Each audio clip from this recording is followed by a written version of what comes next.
샬롬 샬롬 샬롬 샬롬. 하나님 사랑합니다. 여러분 주 안에서 사랑합니다. 오늘 시편 133편 말씀, 헐몬의 그 이슬, 우리가 너무 잘 아는 사랑하는 애송시, 이거 아주 짧은 시입니다. 보라 형제가 연합하여 동거하며 지으리 선하고 아름다운 곳, 머리에 있는 보배로운 기름이 수염고 가로는 수염이 흘러 그의 어깨까지 내린 같고 헐몬의 이슬이 시온의 산들에 내린 같도다. 거기서 야훼께서 복을 명령하셨나니 곧 영생이로다. 귀한 말씀 함께 은혜를 나눕니다. 눈이 아주 많이 왔고 오늘은 구정 음력으로 1월 1일 이제 온전한 2022년이 밝았다, 이렇게 말씀드릴 수도 있겠죠. 신앙적으로 하나 되지 못한 가정에서 신앙을 가진 주부의 위치는 아주 갈등이 많은 그런 어려운 시절을 가게 되죠. 저도 그 시절이 있었습니다. 가족끼리 해먹은 문제를 안고 있으면서 함께 만나는 어떤 설날, 그럴 때 그 주부들은 정말 힘든 위치에 서게 되기도 하죠. 가장 많이 다투고 힘들어하는 때 명절과 장례식이다, 이렇게 말들 합니다. 아내는 가정 안의 해라고 하는데 이 해가 밝은 빛을 잃어버리면 어느 가정이든 어둠에 휩싸이게 되죠. 오늘 우리들의 사회에 개인주의, 이기주의의 팽배로 이웃은 물론 한 가족끼리도 각자 너무너무 바빠서 생활하고 만날 시간, 또 함께 식사할 시간마저 없어집니다. 그러다 보니 서로 얼굴 볼 틈이 없어요. 이렇게 그 명절, 민속 명절, 특히 구정이나 추석 이럴 때는 정말 마음을 먹고 행렬이 꼬리를 잇고 그래서 교통 체증이 빚어지기도 하지만 그래도 감사해야 되겠다라는 마음이 들죠. 좋은 가정은 삶의 안식처이고 소생케 하는 병원이고 위로의 처소이고 모든 것을 잊게 하는 피난처이고 사랑의 요양소이고 지상의 낙원이 되어야 하는데, 남편들이 밖에서 아무리 훌륭한 사회인이고 생활이 충분한 돈을 벌어온다 해도 가정에 충실치 못하면 남자는 되는데 남편은 아니죠. 남편은 위해서 가정생활에 충실합니다. 원래 주위에 남자는 많지만 진정 남편은 적다, 이런 말들을 많이 하더라고요. 참으로 안타까운 현실이 아닐 수 없죠. 중국 속담에 무너진 둥우리 안에 온전한 달걀이 없다는 말이 있습니다.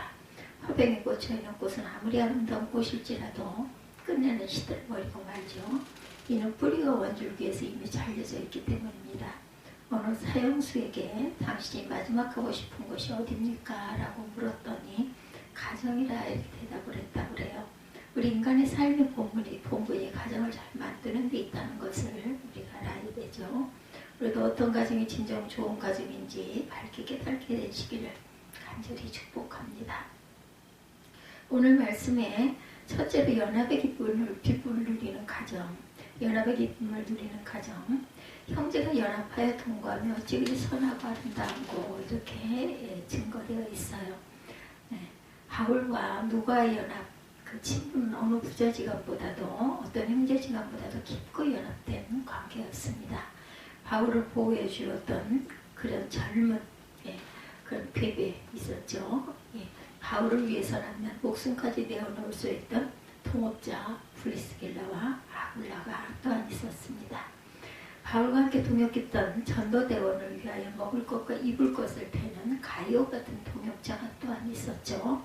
마음 놓고 전도를 위하여 정진할 수가 있었던 거죠. 또 바울 곁에는 그들의 눈이라도 빼서 바울의 눈과 교체해 줄 수 있을 정도의 사랑이 풍부한 갈라디아의 성도들이 또한 있었어요. 여러분, 이렇게 아름다운 것입니다. 무디가 혼자만으로가 아닌 생기와가 연합했기에 위대한 부흥운동을 또한 이룰 수가 있었죠. 요한 웨슬리의 유명한 설교와 전도는 그의 동생 찰스 웨슬리의 음악과 찬송이 있었기에 더욱더 빛날 수가 있었어요. 루터는 멜랑이톤이 있었기에 위대한 종교 개혁을 이룰 수가 있었습니다. 모세는 여호수아와 갈렙이 있었기에 위대한 사명을 수행할 수가 있었어요. 나와 함께하는 가정이 있다는 것은 진정한 축복입니다. 나와 함께 의논할 사람이 있다는 것은 정말로 복된 일입니다. 힘없는 개미임에도 무리지어 떼지어 집을 짓고 먹이를 나누는 모습 여러분들을 보셨을 거예요. 저는 어린 날 산에서 그런 모습을 많이 봤어요. 산에 그 시절에는 놀러 많이 갔죠. 산에 가서 놀기도 하고 춤도 추고 어린 날 그랬어요. 그 뭐라 그러죠? 무덤 묘지에 있는 그 상석이라고 하나요? 납작한 반질반질한 대리석돌. 어린 날은 그 돌이 그렇게 어쩜 그렇게 예쁘고 부드럽고 반질반질했다니. 그러면 안 되는데 그 위에서 아이들끼리 뛰어놀고 연극도 하고 했던 춤도 추고 했던 기억이 지금도 잊히지가 않습니다. 새가 한쪽 날개 가지고는 창공은 날지 못하죠. 혼자서는 날 수 없습니다. 가족이 무리지어 함께 살아가야 되고 하늘의 모래는 바람에 날아가지만 시멘트가 자갈과 연합하면 아주 튼튼해지죠. 시계의 부속품이 하나로는 시계의 구슬을 할 수 없지만 부속품들이 단합하면 좋은 시계가 됩니다. 삼겹줄은 쉽게 끊어지지 아니하느니라. 우리 이 말씀 많이 사랑하죠.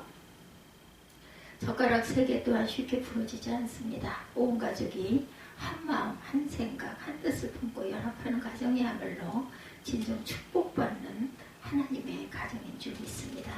그런데 설, 추석, 한가위 형제들이 모여 과연 어떤 기쁨들을 나누고 지낼까요? 오늘 아마 시골 같은 데는 떡국들을 드시고 세배들 하시느라고 여념이 없으실 것 같아요. 오랜만에 만났으니 그동안 지내온 삶을 되돌아보면서 하나님께 받은 그런 하나님의 기쁨과 감격의 기로 함께 같이 덕담 귀한 또한 지나간 아주 그 즐거운 이야기들 하실까요? 요즘에는 코로나19 변이 바이러스로 인해서 아주 많은 그 위험과 공포스러운 분위기 속에 있습니다.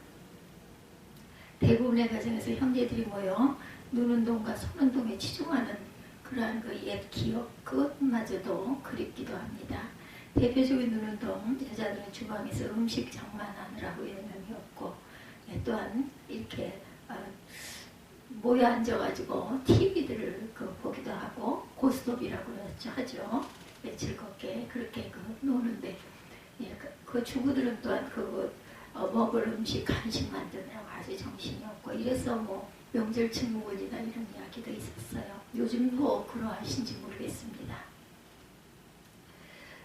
눈운동, 손운동, 화투를 돌려가면서 고스톱 치느라고 아주 불이 붙죠. 예전 그 민속 윷놀이를 또한 간혹가다 온 가족이 패를 짜서 하면 또 얼마나 즐거운지 저도 그 기억이 있습니다. 그러다 대반 또한 그 다툼이 일어나기도 하죠. 말판 때문에 다툼이 일어나기도 하고 고스톱 하다가도 또한 그 숫자 햄이나 이런 것 때문에 또한 다툼이 일어나기도 합니다. 그것마저도 어찌 보면 그리운 추억이 되기도 합니다. 여러분들 22년 이제 정말 온전한 22년이 되는데 오늘 설 어떻게 보내고 계십니까? 온 가족이 다 함께 즐거운 우리 집 찬송을 부르며 함께 읽고 함께 기도하는 은혜로운 추석 또한 은혜로운 그 구정 이런 날들이 더 많은 그런 가족들이 많아지는 그런 우리 크리스찬들이 많아졌으면 좋겠습니다. 그래서 추석에는 더더덜더 말고 한가위만 같으라 가장 좋은 그러한 시절이라고 얘기하죠. 둘째로 보배로운 기름 같은 가정, 보배로운 기름 같은 가정. 머리에 있는 보배로운 기름의 수염 곧 아론의 수염에 흘러 그 옷깃까지 내린 것 같고 출애기 30장 23절에서 25절에도 증거하고 있죠. 머리에 있는 보배로운 기름의 수염 곧 아론의 수염이 흘러 그 옷깃까지 내렸다. 보배로운 기름으로 히브리어에서는 쉬면 하토우고 향기롭고 윤기가 넘치는 선유를 의미합니다. 이 기름의 재료는 최고의 상등품인 모략과 부드러움을 상징하는 향기로운 육개와 온유함을 상징하는 창포와 오래 참음을 상징하는 계피, 용서를 상징하는 감람기름으로 혼합된 아주 향기로운 기름입니다. 이 보배로운 기름으로 아름다운 가정을 꾸미라는 것이죠. 기름과 같이 좋은 뜻을 상징하는 것도 없습니다. 기름은 성령, 믿음, 기도, 치유, 기쁨 이런 의미를 담고 있죠. 이사야 61편 3절에 보면 이 기름은 널리 상처의 치료에 사용되기도 합니다. 먼저 가족의 상처가 치료되고 아물어야 화목하게 되죠. 이 기름은 소리내지 않으면서 움직입니다. 아주 부드럽죠. 부드럽게 흘러내리죠. 기름이 없으면 기계 소리가 아주 끽끽거리고 이게 음이 많이 납니다. 우리 문짝 같은데도 기름을 쳐주지 않을 그 문은 열고 닫을 때 삐그덕삐그덕 소리가 날 때 기름을 치면 소리가 없어지죠. 가정의 기름, 성령, 믿음, 기도, 기쁨이 떨어지면 가정마다 원망과 불평의 소리가 나죠. 그러므로 기름을 충만하게 발라야죠. 이 기름으로 예수님의 향기가 땅끝까지 퍼지게 됩니다. 우리는 한 여인이 예수님의 발등에다 향유를 부어 예수님의 큰 칭찬을 받았던 사실을 말씀 속에서 알고 가죠. 누가복음 7장 36절에서 50절에 나와 있습니다. 우리는 구원없는 자들에게나 망하는 자들에게나 하나님 앞에서 그리스도의 향기다. 고린도서 1장 5절이죠. 그러면 우리는 가족과 하나가 되어서 화목해야 합니다. 특히 오늘처럼 이렇게 즐거운 그 민속의 명절 이럴 때는 더더군다나 많은 가족들이 모여서 조금 상차림이 번거롭고 설거지가 좀 많다 하더라도 그걸 또한 기쁨으로 여기는 그러한 그 명절이 되었으면 좋겠습니다. 최고로 행복한 명절을 만드는 비결은 과연 무엇일까? 먼저 하나님께 영광을 돌려야겠죠. 하나님은 돈 들여 차린 음식을 받으시기보다는 우리 전국에서 모인 형제들의 입술로 드려지는 예배 받기를 더 원하실 것 같아요. 하나님은 민속 명절에 형제들이 연합하여 드리는 예배를 진정 기뻐서 받으십니다. 우리가 하나님께 영광된 예배를 드리면 분명 주님의 기쁨이 되고 주님의 기쁨대로 이루는 무엇이든지 원하는 대로 구하면 이루어지는 놀라운 축복을 받게 될 줄로 믿습니다. 그러므로 2020년, 22년, 21년 명절에는 또한 23년 명절에는 전국에 흘러서 살다가 모인 형제들의 입술로 연합해서 하나님께 더욱더 귀하게 영광 돌리는 그러한 해들이 되시기를 주님의 이름으로 축복합니다. 모든 형제들이 한 목소리로 하나님을 찬양하고 말씀을 들음으로 모든 영광 하나님께 돌리시기를 축원합니다. 성령님이 또한 함께 해주시기를 미리 기도를 준비해야 되겠죠. 형제들이 한자리에 모여 즐거운 명절을 보낼 때 명절 분위기를 깨는 것 중에 하나가 바로 술이죠. 전국에서 오는 형제들이 맨정신일 때는 형님 먼저 아우 먼저 하면서 진정 사랑을 주고받는 듯 하다가 술이 거나하게 취하게 되면 조금 나사가 풀려져서 감정 상하는 말을 하게 되고 나중에는 점점 좀 혈기스러운 말들이 오가게 되고 기분이 상해서 집으로 돌아오게 되는 경우가 있어요. 명절 전에 마트에 가보면 양주 판매대 사람들이 엄청나게 많이 모여서 북적됩니다. 계산대에도 대부분의 사람들이 술 한 병씩을 계산하는 것들을 흔하게 볼 수가 있죠. 근데 명절 끝날 형제들과 연합해서 진정 즐거운 명절을 보내시려면 어떤 술을 준비해야 될까요? 뒤끝이 없는 술, 어떤 술을 먹고 나면 머리가 띵하니 아파오는 술들이 있죠? 절대로 안 됩니다. 그렇다면 어떤 술이 진정 뒤끝이 없는 술일까? 아무리 좋은 술이라 할지라도 세상 술은 건강에도 좋지가 않고 뒷맛이 개운치가 않습니다. 이런 다툼이 일어나기가 쉽죠. 세상 술을 준비하기보다는 바쁜 일 같은 새술, 성령의 새술이죠. 여러분 단 한 번만이라도 명절을 맞이할 때 명절에 온 형제들이 연합해서 즐겁고 행복한 하나님의 은혜를 함께 맛보게 해달라고 기도로 준비하신 적들이 많이 있으시죠? 이런 명절 성령의 새술에 취하게 해달라고 기도로 준비하십시다. 설 추석 명절을 통해서 형제들이 모두 다 보혜로운 기름의 성령의 새술에 취해서 주 안에 한 해 되는 기름 부으심이 나타나기를 주님의 이름으로 축복합니다. 셋째로 헐머니 이슬 같은 가정, 헐머니 이슬이 시온의 산들에 내린 간도다. 거기서 야훼께서 복을 명하는 성년이 곧 영생이로다. 한여름에 이스라엘 성지 순례를 갔을 때 타는 듯한 불볕더위가 기승을 부려서 아스팔트가 이글이글 타오르는 그러할 때 흰눈 덮인 헐먼산 해발이 1815m로 나와 있습니다. 참으로 신기한 모습이 아닐 수가 없죠. 헐먼산 꼭대기는 1년 내내 흰 눈으로 덮여서 만년설이라고 해요. 우리나라에도 제주도에 있는 그 산이 산 꼭대기에는 눈이 녹지가 않는다고 그러죠. 한라산. 그래서 아랍 사람들은 이 산을 은발산 또는 설산이라고 부른다고 합니다. 헐몬의 이슬이 시온의 산들과 내린 같도다. 여기서 헐몬은 거룩이라는 뜻입니다. 시온의 산들은 바로 성도들의 가정을 의미하죠. 이 헐몬산 꼭대기에서 증발된 이슬이 내려와 남쪽 유다 지역에 촉촉히 내립니다. 만약에 병 헐몬에 이슬이 없다면 곡식과 초목은 말라 죽을 수밖에 없습니다. 그러므로 이곳에서 이슬은 대단히 중요한 역할을 하죠. 죽느냐 사느냐의 생사의 기로에 바로 이슬이 달려있게 됩니다. 이슬은 눈에 띄지 않게 밤새 조용히 소리 없이 내립니다. 던 소나기처럼 시끄럽거나 눈처럼 사람들이 이목을 끄는 것이 아니라 매일매일 어디에나 소리 없이 쉼 없이 내린다라는 것. 아침 이슬은 모든 하천 초목을 신선하게 하고 생명력을 솟게 해줘서 계속적으로 끊임없이 자라나게 하죠. 그랬더니 어떤 분이 말합니다. 목사님 오늘 말씀을 없으면 그렇게도 제 생각과 똑같습니까? 그 설 추석 명절에 절대로 술이 빠지면 안 됩니다.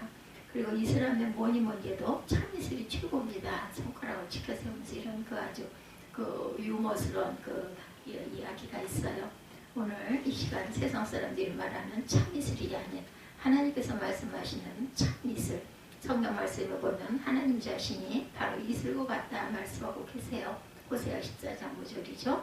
또한 하나님 말씀 자체가 이슬 같다고 말씀을 하시기도 합니다. 6기 29장이죠. 그리고 주의 백성 중에 헌신하는 청년들을 새벽 이슬과 같다. 시편 110편이죠. 성도들의 부활을 주의 이슬이라고 또한 이사야 26장에는 증거합니다. 그렇다면 이처럼 성경에서 말하는 이슬은 과연 무엇을 의미할까?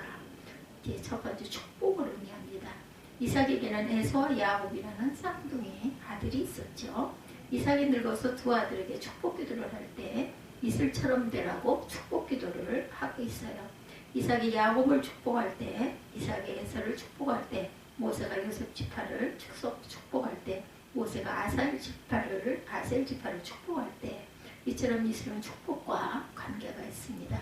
헐몬산은 진정 이슬이 많은 산이었어요. 그래서 하나님은 축복의 산에서 이슬과 같은 축복을 주시겠노라고 말씀하죠. 이번 설 명절 저 여러분의 가정에 새벽 이슬 같은 주의 축복이 임하시기를 간절히 축복합니다. 진정 주를 위해 기쁜 마음으로 충성을 다하는 저와 여러분들이 되시기를 바랍니다. 미국의 대재벌 록펠러가 어느 날 목사님에게 다 낡은 책 하나를 가지고 와서 지금까지 부어주신 하나님의 축복에 대해서 감사를 드렸다고 해요. 펼쳐보니 그것은 그의 사업장부였습니다. 첫 장을 남겼어요. 사업에서 첫 수입은 $5였고 11조가 50센트. 근데 마지막 장을 보니 11조가 상상을 초월할 정도의 액수가 적혀 있었습니다. 수백만 불이죠. 하나님께서 그를 축복하신 흔적이 너무나 역력하게 나타나 있습니다. 이슬은 또한 생명을 의미하죠. 비 한 방울 오지 않는 이스라엘의 건기에 아침 이슬은 모든 삼천 초목들에게 절대로 없어서는 안 될 생명 그 자체입니다. 만약에 이슬마저 없다면 모든 생명은 말라 죽어버리고 말았겠죠. 이슬은 곧 생명입니다. 어떤 사람이 꿈을 꿉니다. 그분이 천국에 올라가 예수님과 함께 흰옷을 입고 천국을 거닐게 됩니다. 그때 예수께서 천국문을 열고 저 밑을 내다보라 하시면서 무엇이 보이느냐 묻습니다. 자세히 보니 자기 고향이에요. 근데 안타깝게도 고향 사람들이 모두가 다 장님이 되어 있더랍니다. 그리고는 그들 모두 다 낭떠러지를 향해 걸어가고 있더래요. 그때 예수께서 너는 낙원에 머물겠느냐 물으십니다. 그는 말합니다. 나는 다시 세상으로 내려가겠습니다. 그리고 저 낭떠러지로 걸어가고 있는 사람들을 건져내는 안내자가 되겠습니다. 예수님 저를 빨리 보내주세요. 이렇게 발버둥치다가 그만 꿈에서 깨어났다고 합니다. 이슬 같은 가정은 진정 생명을 구하는 가정이 되어야 되죠. 가족 구원, 이웃 구원을 열심히 품는 저와 여러분들이 되시기 바랍니다. 이 세상의 가장 큰 선물이고 상급은 우리 가족 모두가 주님으로부터 영생의 축복을 받는 것인 줄 믿습니다. 우리 온 집안 형제들이 천국에서 다시 만나 영원토록 행복한 시간을 갖게 되는 이것보다 더 큰 기쁨은 세상에 없죠. 천국에 가면 우리 일가 친척들과는 아예 상종을 말아야지. 우리 형제들은 정말이 넌더리가나 이런 생각을 한다면 정말 너무나 슬픈 일이 아닐 수 없죠. 여러분은 천국에 있는데 여러분 남편이 만약에 아내가 자녀가 또한 부모가 그 지옥에 있다면 얼마나 가슴이 아프겠습니까? 지겹게 속썩인 남편은 그렇다 치고 여러분의 사랑스러운 자녀들이 지옥에서 야우성치는 모습을 만약에 보고 있다고 상상을 한다면 기가 막히겠죠. 얼마나 마음이 아프고 안타깝겠습니까? 이 시간 우리 일가 친척들을 참된 주의 사랑을 전할 수 있게 해달라고, 그들이 정말 구원받을 수 있게 해달라고, 이번 기회에 다 예수 믿고 구원받는 귀한 명절 기간이 되게 해달라고 기도하십시다. 그래서 헐문의 이슬이 시온산에 촉촉히 내린 것처럼 이번 설 명절에 저희 여러분의 가정에 하나님의 한없는 축복이 임하셔서 서로 상대방을 이해하고 사랑의 띠로 하나 됨으로 온 가족이 영생의 기쁨을 맛보는 복된 가정들이 되시기를 주님의 이름으로 축복합니다.